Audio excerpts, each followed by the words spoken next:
পরিমাণগত রসায়ন থেকে আমরা দুইটা ভাগে মানে সাজেশন লিখে রাখছি। দেখেন, প্রথম কথা হচ্ছে আপনার এই টপিকগুলো থেকে আপনি এক সেট কোশ্চেন মাস্ট কমন পাবেন, আর জারণ বিজারণ বিক্রিয়া থেকে এক সেট কোশ্চেন মাস্ট কমন পাবেন। আসেন আমরা একটু দেখি যে আপনার এই ঘনমাত্রা রিলেটেড টপিকগুলো থেকে কী টাইপের সিকিউ দিবে।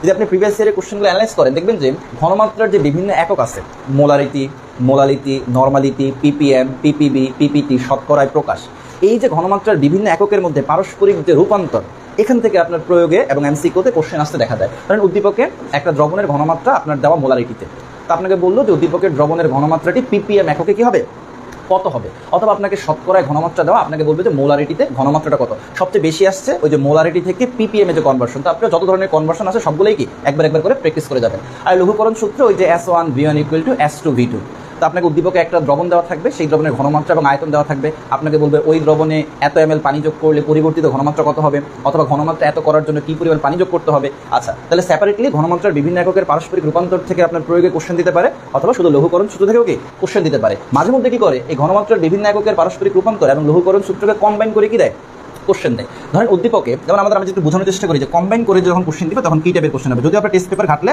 দেখবেন যে রিসেন্টলি এই লঘুকরণ সূত্র এবং ঘনমাত্রার বিভিন্ন এককের পারস্পরিক রূপান্তর, এই দুইটাকে কম্বাইন করেই কি কোশ্চেন আসতে দেখা গেছে।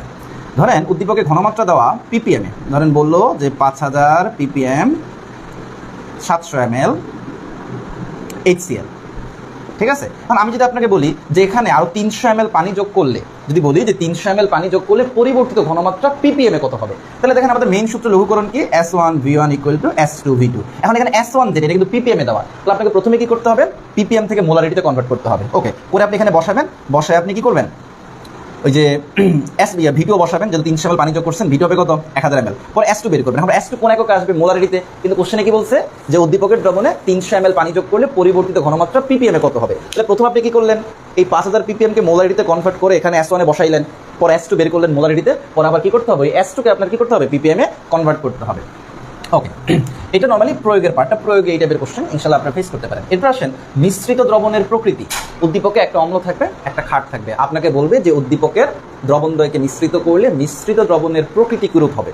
এই অঙ্কের বেসিকটা হচ্ছে কি, ওই যে অম্ল এবং ক্ষার বিক্রিয়া করার পরে লবণ এবং পানি উৎপন্ন করবে, বিক্রিয়া করে যদি এমন হয় যে অম্লটা অবশিষ্ট আছে, বিক্রিয়া করার পরে যদি এমন হয় যে অম্লটা অবশিষ্ট আছে, তাহলে প্রকৃতি কি হবে, অম্লীয়। যদি ক্ষারটা অবশিষ্ট থাকে প্রকৃতি কি হবে, ক্ষারীয়। আর যদি কোনোটাই অবশিষ্ট না থাকে প্রকৃতি কি হবে, নিরপেক্ষ হবে। আর এই অঙ্কটা পরীক্ষা আসার সম্ভাবনা অনেক অনেক অনেক বেশি। এই টাইপের যত প্রবলেম টেস্ট পেপার আসছে একটু প্র্যাকটিস করে যাবেন। অনেক সময় শুরুতে বা শেষে প্যাচ লাগাইতে পারে, তবে আপনি যদি ভালো করে প্র্যাকটিস করে যান এই টাইপের ম্যাথগুলো আপনি করতে পারবেন। আবার অনেক সময় উপযুক্ত নির্দেশক দিবে, ওই যে অম্লক্ষারের ট্রাইটেশনে, নর্মালি ট্রাইটেশনের ক্ষেত্রে অম্লক্ষারের কম্বিনেশনটা আপনার 4 ধরনের হতে পারে। তীব্র অ্যাসিড তীব্র ক্ষার, দুর্বল অ্যাসিড দুর্বল ক্ষার, তীব্র অ্যাসিড দুর্বল ক্ষার, আবার দুর্বল অ্যাসিড তীব্র ক্ষার। এই 4 ধরনের ট্রাইটেশনে কখন আমরা কোন নির্দেশক ব্যবহার করি ওইটা লেখচিত্র সহ আছে, ওইটাও ভালো করে দেখে যাবেন। নর্মালি এই টাইপটা থেকে আপনার প্রয়োগে কোশ্চেন এবং এই অংশটা থেকে উচ্চতর দক্ষতায় কোশ্চেন দিয়ে একসেট সিকিউ পরীক্ষা আসতে পারে। আর এই জারণ বিজারণ থেকে কি করবেন, দেখেন আমি যদি মানে সিকিউর জন্য বলি, সিকিউর জন্য গয়ের জন্য জারণ বিজারণ যে সমতাকরণটা আছে, আপনার জারণ বিজারণ বিক্রিয়া আয়ন ইলেকট্রন পদ্ধতিতে সমতাকরণ আছে। তাই দেখা যায় আপনি বোর্ডগুলো ঘাটলে, মানে 2015 থেকে 25 পর্যন্ত বোর্ডগুলো ঘাটলে আপনি দেখেন যে ম্যাক্সিমাম হয়তো 7-8টা বিক্রিয়া পাবেন। আমি কয়েকটা বিক্রিয়া মেনশন করি, যেমন potassium permanganate plus ferrous sulphate plus sulphuric acid, এই বিক্রিয়াটার সমতা। তারপর potassium dichromate plus ferrous sulphate plus sulphuric acid, তারপর potassium permanganate plus H2O2 plus H2SO4, এই বিক্রিয়া। এইভাবে যে বিক্রিয়াগুলো আছে, এই বিক্রিয়াগুলো কীভাবে আমরা আয়ন ইলেকট্রন পদ্ধতিতে সমতাকরণ করি, ওই সমতাকরণটা অবশ্যই কি দেখে যাবেন। এবং ওই সমতাকরণ করার পরে ওই সমতাকৃত বিক্রিয়ার সাহায্যে আপনি ওই যে অবিশুদ্ধ মানে লোহার মধ্যে আপনার একটা লোহা আপনার যোগ করা হলো, সেখানে ভেজাল কতটুকু আছে, বা আপনার যে পরিমাণ লোহ যোগ করা হয়েছে সেখানে বিশুদ্ধ লোহার পরিমাণ কত, এই টাইপের ম্যাথ আপনার আসবে। তাহলে প্রয়োগে আসবে আয়ন ইলেকট্রন পদ্ধতিতে জারণ বিজারণ বিক্রিয়া সমতাকরণ, আর উচ্চতর দক্ষতায় ওই সমতাকরণের সাথে কানেক্টেড যে ম্যাথগুলো আছে সেগুলো আসার পসিবিলিটি সবচেয়ে বেশি। তাহলে এই জারণ বিজারণ থেকে এই 2 টাইপের প্রবলেম মাস্ট দেখে যাবেন। এখন আসেন জারণ বিজারণ থেকে এছাড়াও আপনি ক, খ এবং এমসিকিউর জন্য কি দেখবেন, আপনার জারক কি বিজারক কি। আপনি যদি বলে যে একটা বিক্রিয়া দিয়ে বলে এই বিক্রিয়া জারক কোনটা বিজারক কোনটা বের করতে, অথবা আপনাকে জারণ সংখ্যা নির্ণয়, যে কোনো আপনাকে বলে যে পটাশিয়াম পারম্যাঙ্গানেটে ম্যাঙ্গানিজের জারণ সংখ্যা কত, অথবা আপনার এই জারণ সংখ্যার মধ্যে যে ব্যতিক্রমটা আছে, আপনার এই যে H2SO5 পারমাণু সালফিউরিক অ্যাসিডে সালফারের জারণ সংখ্যা যে ব্যতিক্রমটা হয় সেটা, তারপর হচ্ছে জটিল যৌগের যে জারণ সংখ্যা নির্ণয় সেটাও কি মাস্ট দেখে যাবেন, কারণ জারণ সংখ্যা থেকে অনুধাবনে আর এমসিকিউতে কোশ্চেন থাকার পসিবিলিটি আছে। তাহলে মোটামুটি পরিমাণগত রসায়ন থেকে আপনি যদি এগুলো পড়েন ইনশাল্লাহ 2 সেট কোশ্চেন কমন পাবেন। এখন আসেন তড়িৎ রসায়ন, এটা খুব সহজ, আপনার খুব অল্প সময়ে আপনার রিভিশন হয়ে যাবে। আর এই তড়িৎ রসায়ন থেকে একটা সিকিউ পরীক্ষায় থাকবে, আপনি মোটামুটি শিওর থাকেন। দেখেন আপনি প্রথমত আমরা এই তড়িৎ রসায়ন থেকে যেই ম্যাথগুলো মোটামুটি এখানে আপনার ওভারঅল 4 ধরনের ম্যাথ আছে, বা আমরা পরীক্ষার্থীদের মূলত 4টা টাইপের ম্যাথ করাই। এই 4টা টাইপের ম্যাথ পরীক্ষায় আসার পসিবিলিটি অনেক বেশি। এই 4টা টাইপ থেকে আপনি মাস্ট কমন পাবেন। আপনি লিখে রাখেন, এই 4টা টাইপ থেকে পরীক্ষায় কি মাস্ট কোশ্চেন থাকবে। প্রথম হচ্ছে ফ্যারাডের সূত্রের যে ম্যাথটা আছে, আপনাকে শুধু ফ্যারাডের সূত্র দিয়ে ম্যাথ দিতে পারে, অথবা ওই যে পরিমাণগত রসায়নের আপনার S = W / এই দুটো, অর্থাৎ ফ্যারাডের সূত্র এবং এই দুটা কানেক্ট করে আপনাকে কি বলবে, মানে ম্যাথ দিবে। কীভাবে আসবে? উদ্দীপকে একটা দ্রবণ থাকবে, আপনি বলবে যে এই দ্রবণে আপনার এত মিনিট বা এত ঘন্টা এত অ্যাম্পিয়ার বিদ্যুৎ চালনা করা হলে দ্রবণের পরিবর্তিত ঘনমাত্রাকে নির্ণয় করো। তখন আপনাকে কি করতে হবে? প্রথমে ফ্যারাডের সূত্র দিয়ে এখানে W বের করতে হবে, পরে এই W এর মানটা এখানে বসে ঘনমাত্রা বের করতে হবে, পরে ওই দ্রবণের ঘনমাত্রা থেকে এই ঘনমাত্রা বিয়োগ দিয়ে আপনি বলবেন যে নতুন ঘনমাত্রা বা পরিবর্তিত ঘনমাত্রা কত। তাহলে ফ্যারাডের সূত্রের ম্যাথগুলো একটু ভালো করে দেখে যাবেন। আচ্ছা, এরপর আসেন আদর্শ কোষের কোষ বিভব নির্ণয়ের ম্যাথ। এটা খুব ইম্পর্টেন্ট, করে যাবেন। আর এই পাত্রে সংরক্ষণ করা যাবে কি যাবে না, ওই পাত্রে সংরক্ষণ করা যাবে কি যাবে না, এটার জন্য আপনাকে কি করতে হবে? এই আদর্শ কোষের কোষ বিভব নির্ণয় করতে হবে। যদি ইনোট সেলের মানটা আপনার পজিটিভ আসে, তার মানে কি কোষ বিক্রিয়া স্বতঃস্ফূর্ত হবে, পাত্রে সংরক্ষণ করা যাবে না। আর যদি ইনোট সেলের মান নেগেটিভ আসে, তাহলে কি আপনার কোষ বিক্রিয়া স্বতঃস্ফূর্ত হবে না, পাত্রে সংরক্ষণ করা যাবে। তাহলে এই দুইটা আবার একই ক্যাটাগরির ম্যাথ। আর এই যে অনাদর্শ কোষের কোষ বিভব নির্ণয় বা নার্নস্ট সমীকরণের যে ম্যাথটা আছে, কোশ্চেন যদি একটু কঠিন করে তাহলে এই সমীকরণ ম্যাথ কিন্তু পরীক্ষায় দিবে। তাহলে আপনি মোটামুটি এই 4টা টাইপের যদি ম্যাথ করে যান, এই চ্যাপ্টার থেকে আপনি ম্যাথ ইনশাল্লাহ কমন পাবেন। এখন আসেন, এই চ্যাপ্টারে যদি আপনি টেস্ট করে থাকতে দেখবেন যে মেজরিটি কেসে প্রায় 80% কেসে দেখবেন যে ম্যাথ দিছে। কিন্তু ম্যাথের পাশাপাশি বিভিন্ন সময় বিভিন্ন বোর্ডে আপনার থিওরিটিক্যাল কোশ্চেনও আসছে। এখন আপনাদেরও যদি থিওরি দেওয়া যায়, আপনি যদি শুধুমাত্র ম্যাথ করে যান, তখন কিন্তু ধরা খাওয়ার কি থাকে, চান্স থাকে। এই জন্য সেফ জোনে থাকার জন্য, আর যদি বন্ধ দিচ্ছে, কালকেও বন্ধ আছে, পরশুও বন্ধ আছে, আপনি একটু থিওরিটিক্যাল টপিকগুলোও পড়বেন। এই যে গ্যালভানিক বা ভোল্টাইক কোষ এবং তড়িৎ বিশ্লেষ্য কোষের যে পার্থক্য বা তুলনা, এটা অলরেডি পরীক্ষায় আসছে এবং পরীক্ষা আবারও আসতে পারে। তারপর লবণ সেতু তাৎপর্য, তারপরে উদ্দীপকে আপনাকে একটা কি বলবে, আপনি ধরেন ডেনিয়াল সেল দিতে পারে, অথবা যে কোনো অন্য গ্যালভানিক বা ভোল্টাইক কোষ দিয়ে আপনাকে বলবে যে উদ্দীপকের কোষটির তড়িৎদ্বার বিক্রিয়া এবং কোষ বিক্রিয়া লেখো, অথবা আপনাকে বলবে যে উদ্দীপকের কোষটির তড়িৎদ্বারের সংকেত ও কোষ সংকেত লেখো। তাহলে একটা গ্যালভানিক বা ভোল্টাইক কোষ দেওয়া থাকলে তার তড়িৎদ্বার বিক্রিয়া, তারপর কোষ বিক্রিয়া, তড়িৎদ্বার সংকেত, কোষের সংকেত কীভাবে লিখতে হয় সেটা অবশ্যই প্র্যাকটিস করে যাবেন। তারপর এই চ্যাপ্টারের যে ব্যাটারি আছে, লেড স্টোরেজ ব্যাটারি, তারপর হচ্ছে আপনার লিথিয়াম আয়ন ব্যাটারি, এগুলোর যে চার্জিং এবং ডিসচার্জিং প্রক্রিয়ার যে মানে বিক্রিয়াগুলো আছে, অর্থাৎ চার্জিংয়ের সময় তড়িৎদ্বারে কী বিক্রিয়া হয়, আর দেখবেন একটু খেয়াল করে দেখেন চার্জিংয়ের সময় যে বিক্রিয়াগুলো হয়, ডিসচার্জিংয়ের সময় কী হয়, তার বিপরীত বিক্রিয়া। মানে একটা যদি ভালো করে আপনি মুখস্থ করেন, ওইটা জাস্ট উল্টাই দিলে কি আপনি অন্যটার জন্য পেয়ে যাবেন। তাহলে লেড স্টোরেজ ব্যাটারি এবং লিথিয়াম আয়ন ব্যাটারির যে চার্জিং ডিসচার্জিং প্রক্রিয়ার যে আপনার তড়িৎদ্বার বিক্রিয়া এবং কোষ বিক্রিয়াগুলো আছে, সেগুলো ভালো করে প্র্যাকটিস করে যাবেন। কোশ্চেন কঠিন করলে এখান থেকে আমি বলে দিয়েছি, কোশ্চেন সহজ করলে এগুলো দিবে, বাট কোশ্চেন কঠিন করলে এগুলো দেওয়ার চান্স আছে। তারপর এই lead storage battery, lithium ion battery, এগুলোর সুবিধা অসুবিধা একটু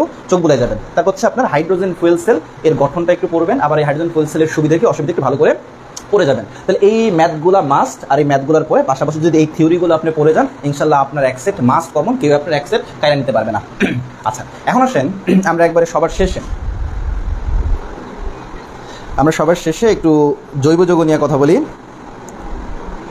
কারণ এই জৈব যৌগ নিয়ে আপনাদের অলওয়েজই আপনার মাথা ব্যথা থাকে। আমাদের জয় ভাইকে ধন্যবাদ।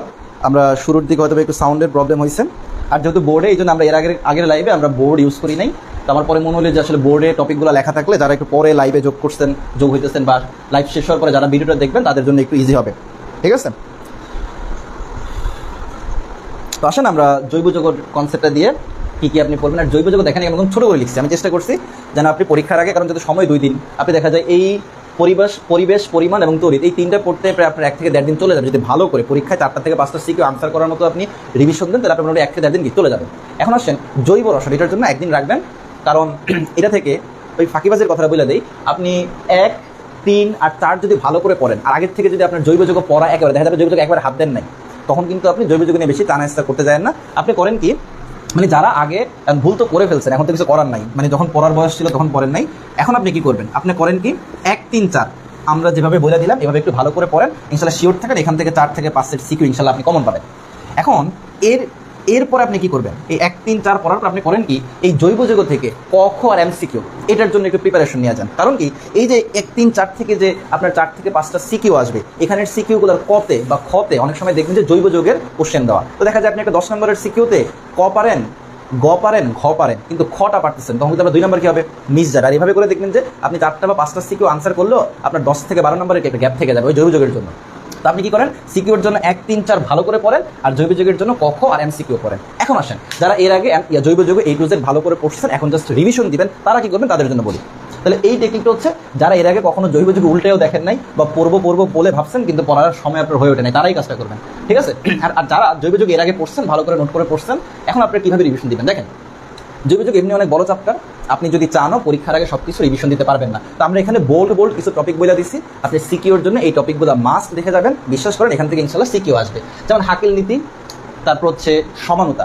সমানতা বলতে বিশেষ করে সিকিউর জন্য যদি বলি, আপনার টটোমারিজম, মেটামারিজম, তারপর জ্যামিতিক সমানতা আর আলোক সমানতার যে শর্তগুলো, উদ্দীপক একটা যৌগ দিয়ে যদি আপনাকে বলে এটা জ্যামিতিক সমানতা প্রদর্শন করবে কিনা বা আলোক সমানতা প্রদর্শন করবে কিনা, এই টাইপের কোশ্চেন কিন্তু সিকিউতে বড় প্রশ্ন দিতে পারে। এছাড়া আপনার মেসোযৌগ, এনানসিওমার, রিজিমিক মিশ্রণ, ডায়াস্টেরিওমার, বিশেষ করে রিজিমিক মিশ্রণ কেন আলোক নিষ্ক্রিয় হয়, তারপর হচ্ছে আপনার মেসোযৌগ কেন আলোক নিষ্ক্রিয় হয়, এগুলো ক্ষয়ের জন্য কিন্তু ইম্পর্টেন্ট, বড় প্রশ্ন চাইলে টিচাররা দিতে পারে।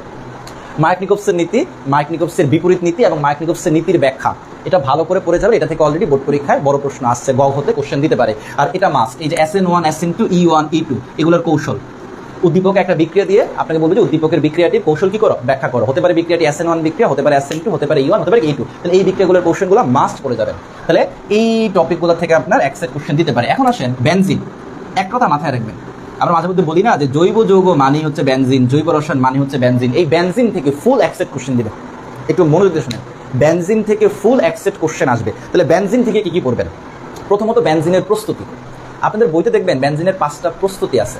এই প্রস্তুতিগুলো সরাসরি আপনার হয়তো পরীক্ষা খাতায় লেখা না লাগতে পারে, কিন্তু উদ্দীপক সলভ করতে বা উদ্দীপক বুঝতে এই বেনজিনের প্রস্তুতিগুলো আপনার লাগবে। তাহলে বেনজিনের প্রস্তুতি, টোলুইনের প্রস্তুতি। এরপরে বেনজিনের যে সংযোজন বিক্রিয়া আছে হাইড্রোজেনের সাথে, ক্লোরিনের সাথে, ওজনের সাথে। আমরা জানি বেনজিন শুধুমাত্র হাইড্রোজেন, ক্লোরিন, ওজন এই তিনজনের সাথে কি দেয়? সংযোজন বিক্রিয়া দেয়। এরপরে খুবই গুরুত্বপূর্ণ বেনজিনের যে আপনার ইলেকট্রনাকর্ষী প্রতিস্থাপন বিক্রিয়া আছে, নাইট্রেশন বিক্রিয়া, ক্লোরিনেশন বিক্রিয়া, ফ্রিডেল ক্রাফটস বিক্রিয়া, সালফোনেশন বিক্রিয়া। বিশেষ করে পরীক্ষায় সবচেয়ে বেশি আসছে নাইট্রেশন এবং ফ্রিডেল ক্রাফটস। আর যদিও সবগুলোর মেকানিজম প্রায় সেম ক্যাটাগরির, এই জন্য আপনি কি করবেন, এই যে নাইট্রেশন বিক্রিয়ার কৌশল, ফ্রিডেল ক্রাফটস বিক্রিয়ার কৌশল, এগুলো লিখে একটু প্র্যাকটিস করে যাবেন। এরপর অর্থপ্যারা নির্দেশক এবং মেটা নির্দেশক। এই যে অর্থপ্যারা নির্দেশক যুক্ত থাকলে বেনজিন বলো এটা যে আগের থেকে সক্রিয় হয়ে যায়, বেনজিনের থেকে কম তাপমাত্রায় বিক্রিয়া করে, ওই রেজোনেন্স কাঠামো সহ এই ব্যাখ্যাগুলো ভালো করে পড়ে যাবেন। আবার মেটা নির্দেশক যুক্ত থাকলে বেনজিন বলো যে নিষ্ক্রিয় হয়ে যায়, বেনজিনের থেকে আরো বেশি তাপমাত্রায় বিক্রিয়া দেয়, এগুলো রিজনগুলো রেজোনেন্স সহ কি পড়ে যাবেন। তার মানে আমি যদি একটু সামারাইজ করে বলি, বেনজিন প্রস্তুতি, টোলুইন প্রস্তুতি, বেনজিনের সংযোজন বিক্রিয়া, বেনজিনের ইলেকট্রনাকর্ষী প্রতিস্থাপন বিক্রিয়া, এগুলোর কৌশল, অর্থপ্যারা, মেটা নির্দেশক, এই সাইডটা থেকে মানে এই এরিয়াটা থেকে একটা সিকিউ পরীক্ষা ইনশাল্লাহ থাকবে। এরপর ওজনীকরণ বিক্রিয়া, ওজনীকরণ বিক্রিয়ায় ওই যে আপনার ওজনের যৌগগুলোকে আদ্র বিশ্লেষণ করার জন্য আমরা কেন দস্তা ব্যবহার করি বা দস্তার উপস্থিতিতে কেন আদ্র বিশ্লেষণ করা হয়, আর অ্যালকিনের ওজনীকরণ কেন করা হয়, তাহলে এগুলো একটু ভালো করে দেখে যাবেন। আর এই প্রস্তুতি এবং শনাক্তকরণ, দেখেন প্রস্তুতি এবং শনাক্তকরণের মধ্যে অনেকগুলা মানে সুন্দর সুন্দর নামের বিক্রিয়া আছে।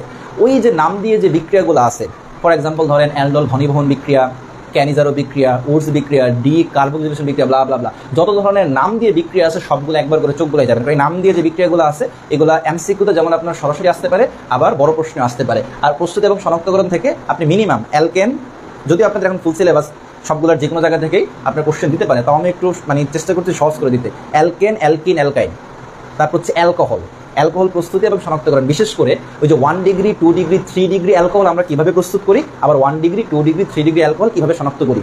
তারপর হচ্ছে কার্বনিল যৌগ অর্থাৎ অ্যালডিহাইড কিটোন শনাক্তকরণ। তারপর হচ্ছে অ্যালডিহাইড কিটোন প্রস্তুতি। আবার অ্যালডিহাইড কিটোন শনাক্তকরণের ক্ষেত্রে আমরা জানি যে প্রথমে আমরা কি করি, 2,4-DNP যোগ করি বা ব্রাডের বিকারক যোগ করে আমরা বুঝতে পারি যোগটা অ্যালডিহাইড অথবা কি হবে, কিটোন হবে। এখন যোগটাকে অ্যালডিহাইড নাকি কিটোন সেটা বোঝার জন্য আমাদেরকে এই পরবর্তীতে ফ্যালিং দ্রবণ পরীক্ষা বা টলেন বিকারক পরীক্ষা করতে হবে। এই যে নাম দিয়ে ফ্যালিং দ্রবণ পরীক্ষা, টলেন বিকারক পরীক্ষা, অর্থাৎ নাম দিয়ে যত বিক্রিয়া আছে এই প্রস্তুতি এবং শনাক্তকরণ সবগুলো ইনশাল্লাহ দেখে যাবেন। এরপরে আপনার পলিমার মানে পলিমারকরণ যেই পার্টটা আছে ওইটাও একটু মানে চোখ বুলাই যাবেন। পলিমারকরণে অনেকগুলো ডেফিনেশন আছে, এক্সাম্পল আছে, সেগুলো একটু দেখে যাবেন। কারণ যেহেতু আপনার জৈব যৌগ থেকে মিনিমাম 2 সেট কোশ্চেন তো দিবে, মাঝে মধ্যে বাড়াবাড়ি করে 2.5 সেট বা তার বেশিও দিতে পারে। তো পলিমারকরণ থেকেও বড় প্রশ্ন দেওয়ার পসিবিলিটি আছে, ঠিক আছে। তো জৈব যৌগটা এই টপিকগুলো তারাই দেখবেন যারা এর আগে কখনো জৈব যৌগ কি মানে এর আগে ভালো করে জৈব যৌগ নোট করে পড়ছেন। আর যারা এর আগে কখনো জৈব যৌগ উল্টান পাল্টান নেই তারা আগে 1, 3, 4 খুব ভালো করে শেষ করেন, দেন আপনি জৈব যৌগের এমসিকিউ আর কখর জন্য প্রিপারেশন নেন। কারণ কি এখন আপনি যদি 1, 3, 4 বাদ দিয়ে শুধু জৈব যৌগ নিয়ে বসেন তাহলে পরীক্ষা খারাপ হওয়ার কি আছে, চান্স আছে। তো যাই হোক, আমি চেষ্টা করছি। আপনার অলরেডি আসলে আমি অনেক লেট করে ফেলছি লাইভে আসার। আমি বলছিলাম যে আপনার 9টা থেকে 10টার মধ্যে আসবো, কিন্তু কখন যে আপনার 10টা ক্রস হয়ে গেছে আমি নিজেও খেয়াল করি নাই। তো সবাই পড়তে থাকেন, সবার জন্য